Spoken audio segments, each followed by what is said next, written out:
കേട്ടോ. കുറെ നാൾക്ക് ശേഷം അല്ല, എനിക്കൊന്നും ആ സിനിമ തീരെ ഇഷ്ടപ്പെട്ടു.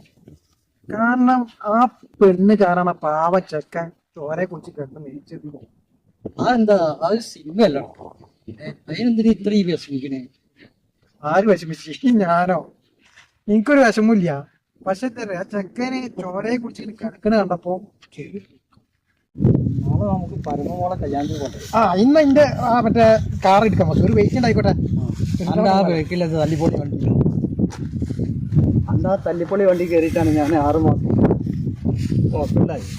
6 മാസം ഹോസ്പിറ്റലോ? നിങ്ങളോട് ഡോക്ടർ 3 മാസം കഴിഞ്ഞിട്ട് ഡിസ്ചാർജ് ആകാൻ പറഞ്ഞല്ലേ? നിങ്ങളെ നല്ല സുന്ദരിയായിട്ടുള്ള ആ നേഴ്സുമാരുള്ളതുകൊണ്ടല്ലേ മറ്റേ ആ 3 മാസം കൂടെ അവിടെ കിടന്നത്. നടന്ന് കുഴി നിങ്ങൾക്കൊരു അടി മുന്നോട്ട് ഇറക്കാനില്ല. എന്നാ ആ മരത്തിന്റെ ചുവട്ടിൽ അവിടെ ഇരിക്കാം. ഇതെന്താ പുറത്ത് കുത്തുന്നേ? പുറത്തോ? ബാക്കിൽ എന്തോ സാധനം. ഇതെന്താ ആണിയോ? അതേട്ടോ, അതൊക്കെ പറച്ച് വെക്കാണ്.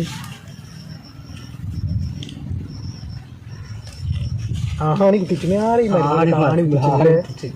എനിക്കിവിടെ കുത്തിരിക്കാൻ കഴിഞ്ഞ് വന്നതാ. ബിരിയാണിയുടെ ആണിന്ന് കേട്ടണ്. ബിരിയാണിയുടെ ആണിന്നൊക്കെ കേട്ടണ്. ഇത് വല്ലാത്തൊരാണി. പക്ഷെ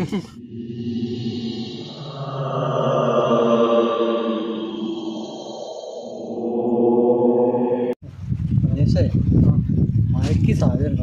മഴയ്ക്ക് സാധ്യത? പക്ഷേ എത്ര പെട്ടെന്നാണ് മാധവേട്ടോ ഫുള്ള് മാറ്റം വന്നത്. കാലാവസ്ഥ പെട്ടെന്ന് മാറാണ്. ലോകം അവസാനിക്കാനായി എന്നാ തോന്നുന്നു.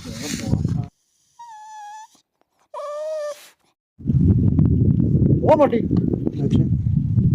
അവിടെ ഒന്ന് നിന്നേ.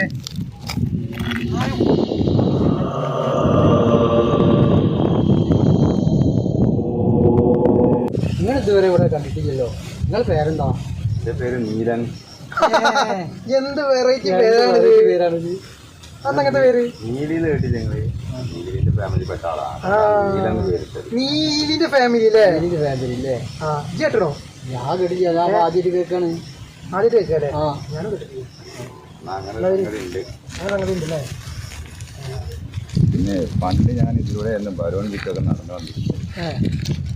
തന്നെ നീലിയേട്ടാ, ഈ മറ്റേ പൊട്ടാത്ത ബലൂൺ ഉണ്ട് തോന്നുന്നു. ഒരു ദിവസം ഞാൻ അതേപോലെ മറ്റേ പുഴക്കരേന്ന് ഒരു ബലൂൺ കിട്ടിയപ്പോൾ എടുക്കാണ്ട് വീർപ്പിച്ചിട്ട് അത്ര വീർപ്പിച്ചും പൊട്ടില്ല. അവസാനം അമ്മച്ച് ദേഷ്യം പിടിച്ചിട്ട് തട്ടിക്കളഞ്ഞാ. അതാ വരുന്ന അത് അമ്മച്ചി എന്ത് വല്ലുണി? മറ്റേ മറ്റേ വല്ലുണി.